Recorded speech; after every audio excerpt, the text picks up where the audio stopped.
As modern gridiron fans, we might take the geometry of the football field for granted.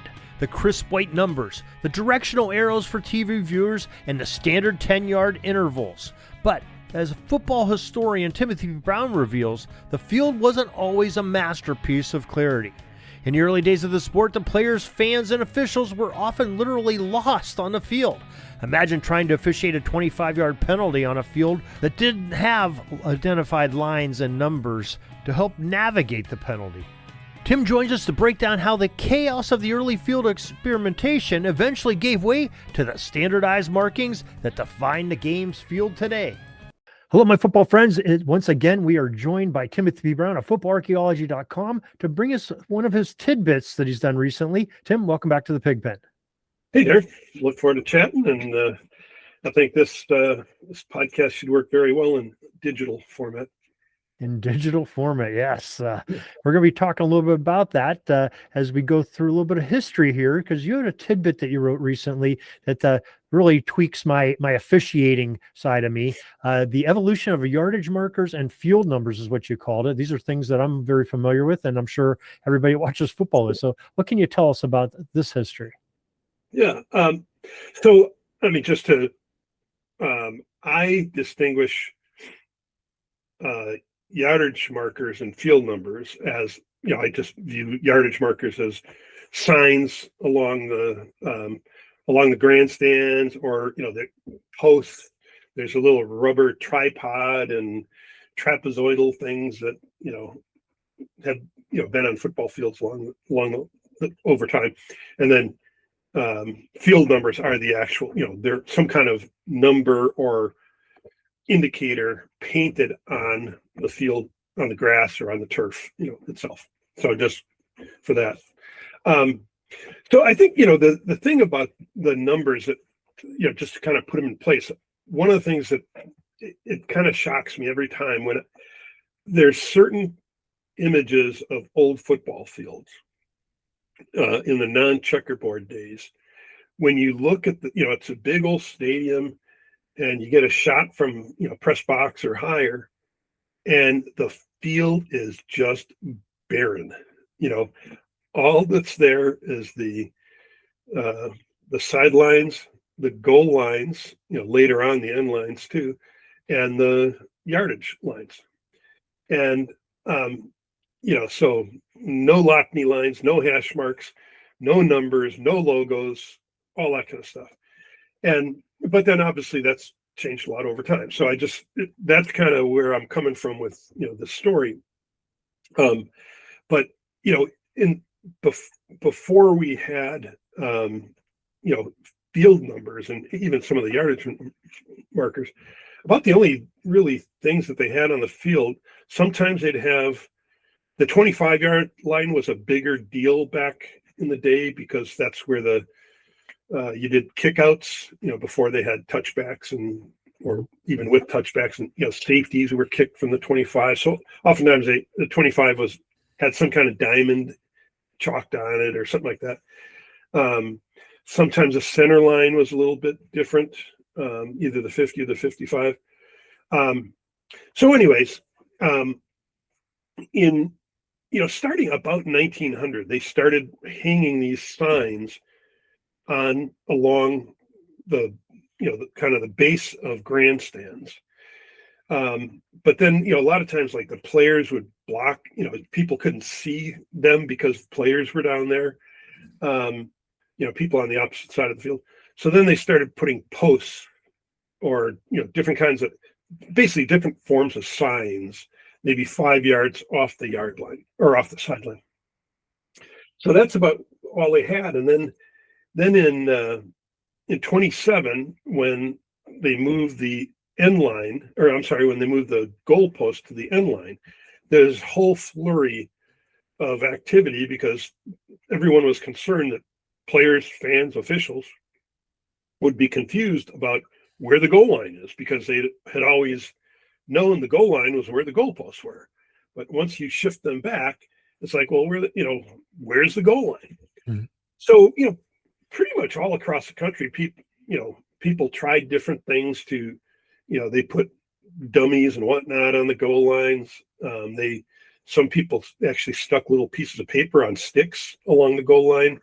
But like painting diagonal stripes or checkerboards in the end zone was probably the most common thing. And, if basically our whole concept of decorated end zones, that originated in 27 because we moved the goalpost to the back line. So, there's all that stuff going on. And I think there may have been a few schools that in 27 painted either a 0 on the field itself or a G, right at the goal line.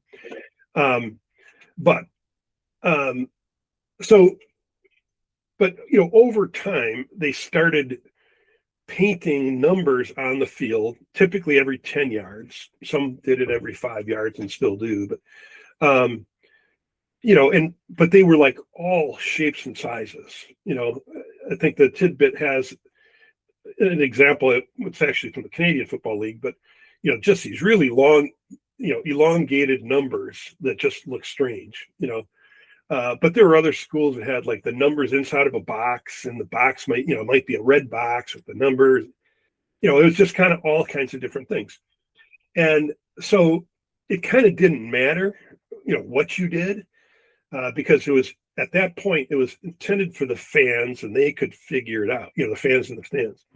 But over time, it became a little bit bigger deal because, with television audiences, then the networks kind of wanted a little bit more regularity in terms of where these numbers showed up and what they look like. But the real push came from coaches. So, wide receivers are often taught to run their patterns in relationship to the field numbers. And, you run this pattern on the outside of the field numbers or on the inside, or you force the defender to the inside, all that kind of stuff. And, but if the field numbers are different at every field, then your coaching points no longer work. So the NFL in 72 said, okay, we're going to standardize these things. Every field has to have the same size, location of the field numbers. And those have changed a little bit from time to time. And in 78, they added the directional arrows on the field as well, which again helps the TV audience, more than, even if you're in the stands, at least you can tell it's on that side of the field, right? Right. I'd hope so. Yeah. And then, NCAA required their numbers, to be standard format in 82, though they've never required the directional arrows. But, a lot of schools have them. So anyway, it's just one of those things that, it just reminds you that, it's just another instance of things like with the field, especially this way, I guess equipment too, people create their own way of doing things, right? And then it gets to a point where, for one reason or another, they say, okay, we got to standardize this. Everybody's got to do it the same way. And so this is just one of those instances of kind of a, groundswell activity that just developed organically that then becomes standardized and consistent. Right. So. And I know, at least high school wise, National Football Federation has them at the 9-yard marks, they call them, and that's indicated. That's by a rule too for substitution. In between every play, every player for that next play has to be inside the numbers at some point during, the time in between snaps. So and ready for play. So that's a good rule that they use there. So we always would use the numbers and refer to inside the numbers or top of the numbers and do that too. So that was good.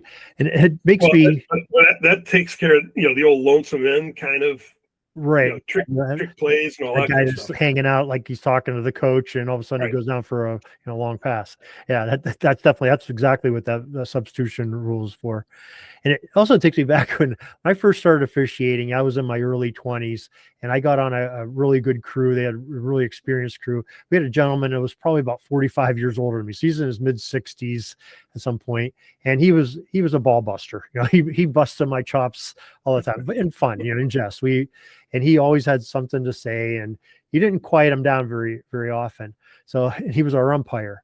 So I one time I did quiet him down. We were talking. He was getting on my case a little bit, and we were talking about something about the numbers.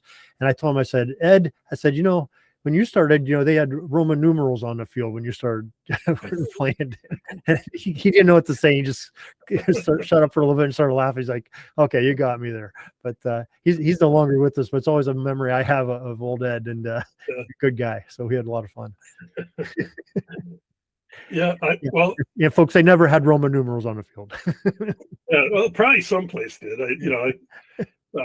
Furman, when they had Dad Amos, before the jersey numbers got regulated, he put his team out there. They had to have numbers, so he put them out there with Roman numerals. Yeah. Oh, well, that's a great story. It's great to hear about that, and you learn a little bit about the evolution of the game and how the forefathers of football are sort of thinking and tweaking things as rules come up or somebody does something innovative, and they have to be innovative with the markings on the field and field equipment too. So that's great stuff. And you do this a lot in your tidbits, and maybe you could share with people how they could partake in some of your tidbits. Sure. Just go to footballarchaeology.com. You can either if you use Substack for other purposes, you can follow or you can subscribe. In which case, you'll get an email every time that I issue a new story. So and that will contain the full story itself. But otherwise, just bookmark it and go out and check out Football Archaeology whenever the need arises. All right, Tim. Well, we really appreciate you sharing this with us today. And just like you do each week, and we would love to hear another story next week. I bet we will get a chance to talk. All righty. Thank you. That's all the football history we have today, folks. Join us back tomorrow for more of your football history. We invite you to check out our website, pigskindispatch.com, not only to see the daily football history, but to experience positive football with our many articles on the good people of the game, as well as our own football comic strip, Cleat Marks Comics. Pigskindispatch.com is also on social media outlets, Facebook, Twitter, Instagram, and don't forget the Pigskin Dispatch YouTube channel to get all of your positive football news and history. Special thanks to the talents of Mike and Gene Monroe, as well as Jason Neff for letting us use their music during our podcast. This podcast is part of the Sports History Network, your headquarters for the yesteryear of your favorite sport. You can learn more at sportshistorynetwork.com.